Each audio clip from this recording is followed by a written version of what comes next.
विविसियन IBN TV में आप तमाम दर्शकों का स्वागत है। बिहार के गया जंक्शन के पिलग्रिम प्लेटफॉर्म पर खड़ी ट्रेन की एक बोगी में अचानक आग लग गई।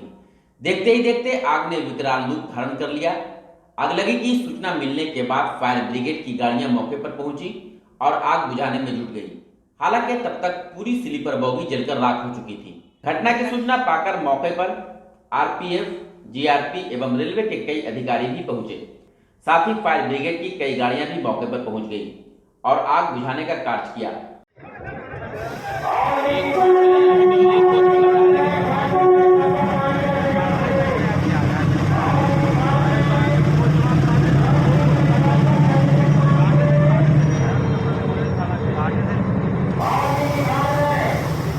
सुबह मैं इस पिलग्रिम प्लेटफॉर्म के किनारे जो सड़क है उस पर मॉर्निंग वॉक कर रहा था, तो उस दरमियान मुझे लगा कि ट्रेन की बॉगी से कुछ धुआं उठ रहा है। तो मैंने जो है इसकी सूचना तत्काल रेलवे के आरपीएफ इंस्पेक्टर, स्टेशन मास्टर और अन्य वरीय अधिकारियों को दिया और साथ ही साथ जो है कि फायर ब्रिगेड के वरीय अधिकारी जो यहाँ हैं उनको मैंने सूचित किया और डीएम गया को भी इसकी जानकारी दी। और इसके बाद तत्काल जो है कि फायर ब्रिगेड और रेल प्रशासन, पुलिस के सारे अधिकारी यहाँ पर उपस्थित हो गए। ट्रेन की बोगी को दोनों जो उसके साथ में संलग्न था जिसमें आग लगी थी उसको अलग किया गया और आग पर काबू पाया गया। कितनी हमें सूचना मिली कि रेलवे पिलग्रिम प्लेटफार्म के ऊपर आइसोलेशन कोच में आग लगी हुई है। त्वरित कार्रवाई करते हुए हमने स्वयं भी और 2-3 गाड़ियों के साथ घटनास्थल पर पहुँचे। जैसा कि आप लोग देख रहे हैं कि अनेक बोगियाँ जुटी हुई थी, लेकिन आग सिर्फ एक बोगी तक के हम लोग सिमट कर रख दिए उसको। तीनों तरफ से आग को कंट्रोल किए, आग को पूर्ण रूप से बुझा दिया।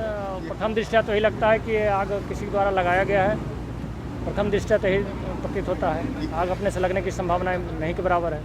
गया के शेरघाटी थाना क्षेत्र के गोपालपुर नेशनल हाईवे 2 पर सुबह गुप्त सूचना के आधार पर शेरघाटी पुलिस और डोभी पुलिस ने एक पिकअप वैन पर लदा 1680 लीटर कच्चा स्प्रिट के साथ चालक को गिरफ्तार किया है। गिरफ्तार युवक की पहचान विक्रमगंज थाना क्षेत्र के मोहम्मद असगर के रूप में की गई है। शेरघाटी थाना अध्यक्ष दिनेश कुमार ने बताया कि गुप्त सूचना मिली थी कि एक पिकअप वैन पर भारी मात्रा में कच्चा स्प्रिट झारखंड से बिहार के रास्ते नेशनल हाईवे 2 डोभी शेरघाटी की ओर लाया जा रहा है। सूचना के आधार पर शेरघाटी पुलिस और डोभी पुलिस ने गोपालपुर गांव के समीप नेशनल हाईवे 2 पर उसे गिरफ्तार किया।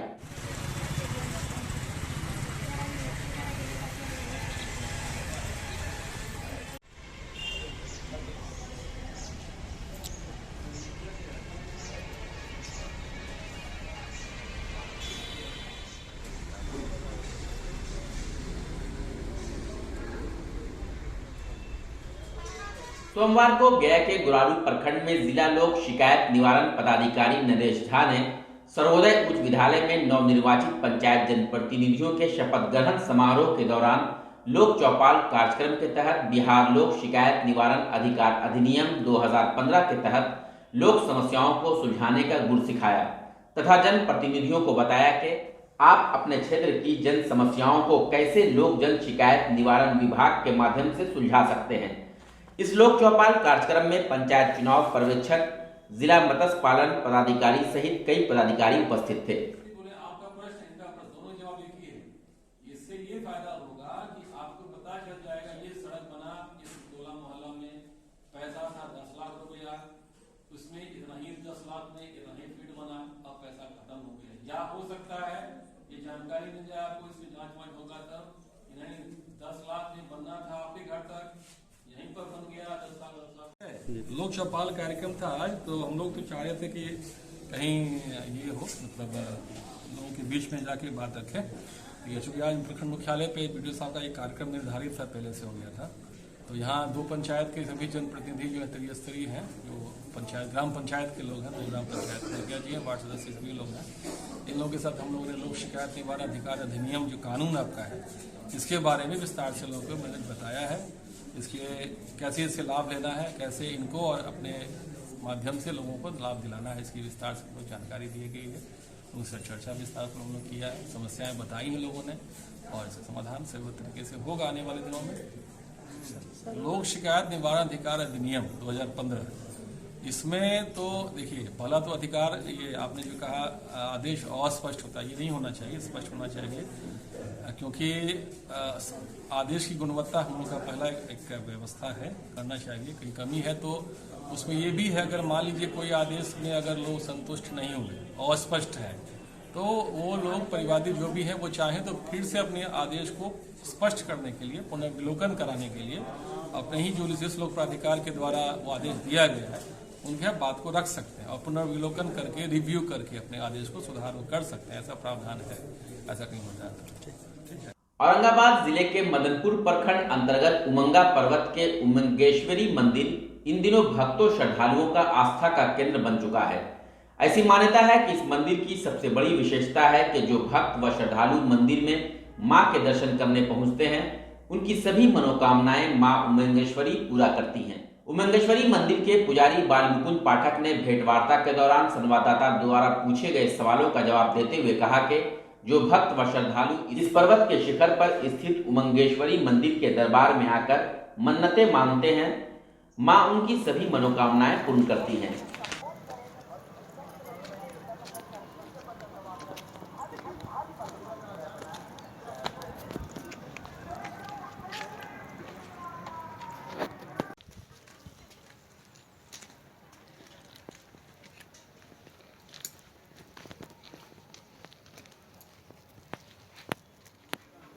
ये मंदिर अति प्राचीन मंदिर है।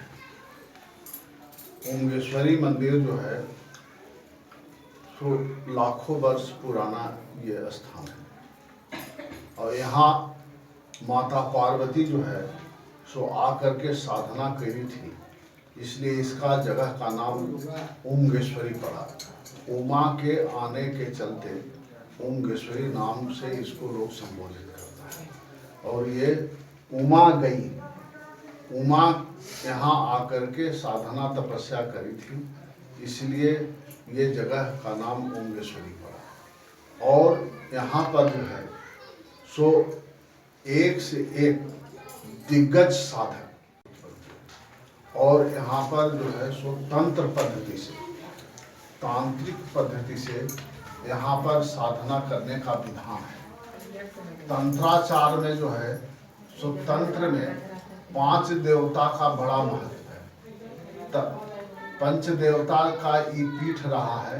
गणेशं शंकरं सूर्यं देवी चैव जनार्दनम पंचदेवा विधि ख्यातम इमाम पूजा प्रतिगृहताम। ये श्लोक बताता है कि यहाँ पर गणेश का बहुत मूर्ति, 10 भुजी गणेश का मूर्ति, गणेश का पूजा में पहला स्थान प्राप्त है।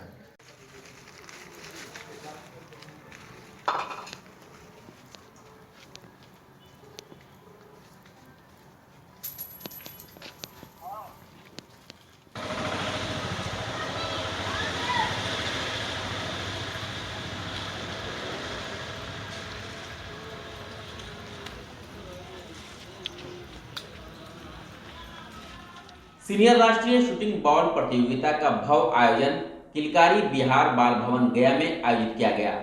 इस मौके पर सीनियर राष्ट्रीय शूटिंग बॉल प्रतियोगिता का आरंभ हुआ।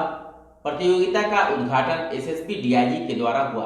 बच्चों के द्वारा शानदार सांस्कृतिक कार्यक्रम जय बिहार की प्रस्तुति दी गई एवं आयोजकों के द्वारा आतिशबाजी का कार्यक्रम भी देखने को मिला। इसी दौरान एसएसपी बैंक के द्वारा आसपास के सभी दर्शकों का दिल जीत लिया गया। उनके द्वारा एक प्रस्तुति दी गई जिसे देखकर सभी मंत्रमुग्ध हो गए। पहला मैच एसएसबी एवं बिहार के पुरुषों के बीच खेला गया।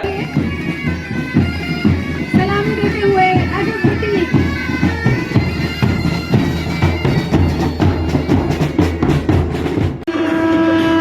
दुनिया करती सम्मान, जय बिहार बंधन कुछ कर कुर्बान, जय बिहार तेरी बात लगन महान।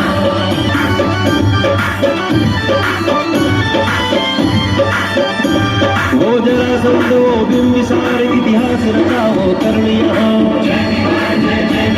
अंग्रेजों से लड़ने को नीति वीर कुंवर ने शपथ यहाँ पितृमोक्ष को। पीछे उत्तर प्रदेश बॉयज टीम आगे बढ़ रहे हैं। उत्तर प्रदेश के बाद राजस्थान। महोदय को सलामी देते हुए एक जोरदार तालियां हमारी राजस्थान टीम के लिए। और वेस्ट बंगाल, हमारा पड़ोसी राज्य वेस्ट बंगाल की टीम है, हमारे गया जिले में पूरे भारत से टीम ऐसे ही हमें रिप्रेजेंट कर रही है अपने अपने स्टेट्स। कदम कदम मिलाते हुए सभी खिलाड़ी। झारखंड,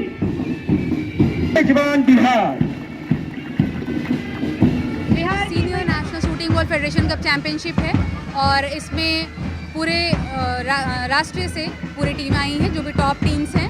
उसके साथ साथ एसएसबी की टीम भी इस बार डेमो के तौर पे भाग ले रही है। और पिछले चैंपियनशिप में जो जूनियर नेशनल चैंपियनशिप हुआ था गया में ही, बोध गया में हुआ था, उसमें हम लोगों के द्वारा एसएसबी के डीआईजी सर से अनुरोध किया गया था कि एसएसबी की टीम में इस खेल को शामिल किया जाए। तो ये बहुत गर्व की बात है कि उन्हें अनुरोध करने के बाद आज एसएसबी की टीम यहाँ पे पहुँची है और उनका डेमो मैच होगा। हम लोग द्वारा कोशिश किया गया कि जो भी बच्चे पूरे देश से आए हैं उनके लिए अच्छा व्यवस्था किया जाए। और आप सब देख भी सकते हैं आज इसका उद्घाटन था। अब ये 3 दिन कार्यक्रम चलने वाला है। 29 तक कार्यक्रम है, 29 को क्लोजिंग किया जाएगा और कोशिश रहेगी कि सभी कार्यक्रम बहुत अच्छे से हो।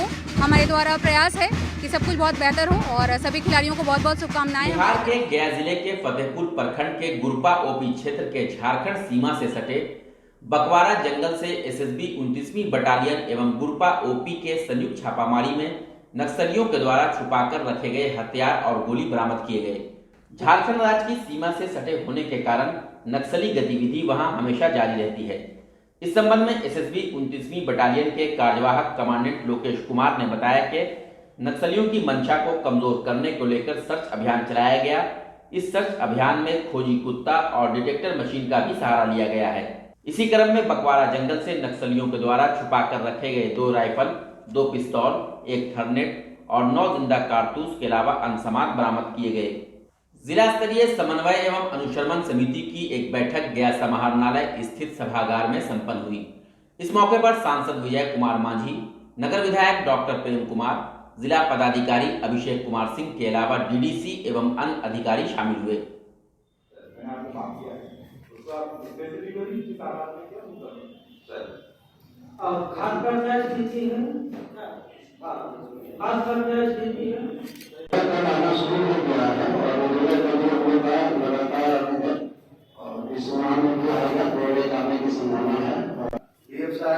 आपके पीसीओ साहब लोग क्या कर रहे हैं कि सरकार का रूल है कि जो बड़े किसान हैं उनको 250 क्विंटल लेना है, गैर रैयत से 75 क्विंटल लेना है, 100 है हाँ, लेकिन हम 40 से ज्यादा नहीं लेंगे तो वो किसान कहाँ बेचेगा? 10 एकड़ वाले जो किसान है वो 100 क्विंटल आपको दे देंगे और 150 कहाँ बाजार में बेचेंगे? बहुत से पैसों इस बात बोल रहे हैं।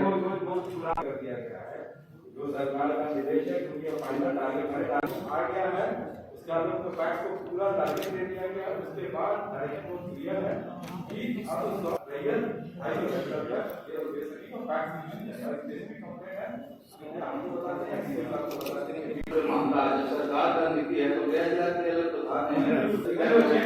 दूसरी बात है एसएफसी जो चावल बेचती आता है, आप जाके देखिए। गया शहर के धर्मसभा भवन में शोषित समाज दल का मगध प्रमंडलीय विशाल विचार गोष्ठी का आयोजन किया गया। इस कार्यक्रम में मुख्य अतिथि के रूप में प्रोफेसर उमाकांत राही, राष्ट्रीय महामंत्री शोषित समाज दल के रूप में शिरकत की। मुख्य अतिथि प्रोफेसर रमाकांत राही ने बताया कि देश भीषण समस्याओं से जूझ रहा है। किसानों की समस्या, संविधान बचाने की समस्या, शिक्षित बेरोजगार की समस्या, लोकतंत्र बचाने की समस्या और हकमारी की समस्या जैसे अनेक समस्याओं ने देश को झकझोर कर रख दिया है। वहां के पढ़े लिखे केवल देखते हैं कहाँ बात तो वही है। आप भारत या फिर मानववाद की दिशा में ले जाना चाहते हैं? हम अपने अभिभावक मानिएगा और इस वार्ता से हूं कि मैं जब तक जीऊं अपने तरफ कड़ी के रूप में आजीवन काम करते रहूं, इस उद्देश्य से मैं मेरा की धरती को कि वर्तमान जो परिस्थिति है जिसमें 90% सदियों से वंचित समुदाय के लोग मार खा रहे हैं, अपहरित हो रहे हैं, रोज हत्याएं हो रही हैं और शोषण दमन अत्याचार जारी है। तो शोषित समाज दल एक संघर्षशील दल है और आज शोषित समाज दल अपने नीति सिद्धांत कार्यक्रम पर व्यापक रूप से विचार कर रहा है और यह दुनिया को संदेश देना चाह रहा है कि जब तक शोषितों के द्वारा शोषितों के लिए शोषितों का राज्य स्थापित नहीं होगा और ब्राह्मणवादी शक्तियों का अंत नहीं होगा, तब तक 90% सदियों से वंचित समुदाय को हक हिस्सा नहीं मिल सकता है। और इसके लिए 1967 में जो जगदेव प्रसाद ने बिहार में और रामस्वरूप वर्मा वित्त मंत्री रहे उत्तर प्रदेश में जो संघर्ष किया और उस मूल्य तालिका के आधार पर जब तक ये किसानों का जो खेतों का सामान है, खेतों में पैदा किए हुए अनाज है और कंपनियों के द्वारा जो पैदा किया हुआ मशीनरी सामानें हैं या और चीज़ें हैं, इनके मूल्य में समानुपात नहीं काम होगा तब तक सच्चे रूप से जो है इसका तमाम 90% लोगों का विकास नहीं हो सकता है। और नीति सिद्धांत वाली कोई दल नहीं है, एक निछक्का दल शोषित समाज दल है और इसी से हक और हिस्सा और तमाम शोषित पीड़ित जनता को सम्मान मिल सकता है। इफ्को के सौजन से जिला कृषि पदाधिकारी गया सुदामा महतो की अध्यक्षता में स्थानीय बाजार समिति परिसर चनौती गया में नैनो तरल यूरिया के प्रयोग पर गोष्ठी का आयोजन किया गया। इस गोष्ठी में पटना से इफ्को के राज्य विपणन प्रबंधक सोमेश्वर सिंह और पूर्व उप महाप्रबंधक YP सिंह ने भाग लिया। कृषि विज्ञान केंद्र मानपुर गया के वरीय वैज्ञानिक सह प्रधान डॉक्टर राजीव सिंह, सहायक निदेशक रसायन ललन कुमार सुमन, औरंगाबाद के अमित गौरव ने गोष्ठी में अपनी बातों को रखी। कार्यक्रम में सभी 24 प्रखंड से प्रखंड कृषि पदाधिकारी, कृषि समन्वयक, कृषि सलाहकार एवं प्रगतिशील किसानों ने भाग लिया। इस मौके पर कार्यक्रम में उपस्थित प्रतिभागियों को संबोधित करते हुए YP सिंह ने कहा कि भारत में पिछले वर्ष 3.5 करोड़ टन यूरिया की खपत हुई, जबकि भारत में मात्र 2.4 करोड़ टन यूरिया का ही उत्पादन हुआ। शेष 1.1 करोड़ टन यूरिया विदेशों से आयात करना पड़ा, जिसमें बहुमूल्य विदेशी मुद्रा देश से बाहर गई। उन्होंने बताया कि सरकार यूरिया और अन्य उर्वरक को किसानों को अनुदानित दर पर उपलब्ध कराती है। अगर यूरिया की बात की जाए तो भारत में उत्पादित यूरिया के 45 किलो के एक बैग की कीमत 1100 रुपया पड़ती है, जबकि विदेशों से यूरिया आयात करने पर प्रति बैग की कीमत 3800 रुपया पड़ता है। किसानों को सरकार यह यूरिया 267 रुपये में उपलब्ध कराती है, वह भी किसानों को आसानी से उपलब्ध नहीं हो पा रहा है। इन्हीं सब स्थिति को ध्यान में रखकर इफ्को ने नैनो तरल यूरिया तैयार किया है, जिससे यूरिया के उत्पादन और उपयोग में भारत आत्मनिर्भर हो सके। यह सभी जगह आसानी से निर्धारित मूल्य पर उपलब्ध है। गुप्त सूचना के आधार पर मगध विश्वविद्यालय थाना के द्वारा अतिया गांव में लगातार दूसरे दिन छापामारी के उपरांत देशी शराब के एक बड़ी भट्टी को मगध विश्वविद्यालय थाना प्रभारी और पुलिस बल के नेतृत्व में नष्ट किया गया, जहां पर दर्जनों की संख्या में कंटेनर, गैस की टंकी, गैस चूल्हा, 100 लीटर के लगभग देसी शराब और महुआ बोड़ा का जो लगभग 10 से 15 बोरे के बीच में घटनास्थल पर पाई गई, सभी को नष्ट किया गया। इस मौके पर एक मोटरसाइकिल को भी जब्त किया गया है। VBCN IBN TV में खबरों का सिलसिला लगातार जारी रहेगा। तब तक के लिए हमें और VBCN IBN टीम को दीजिए इजाजत। नमस्कार।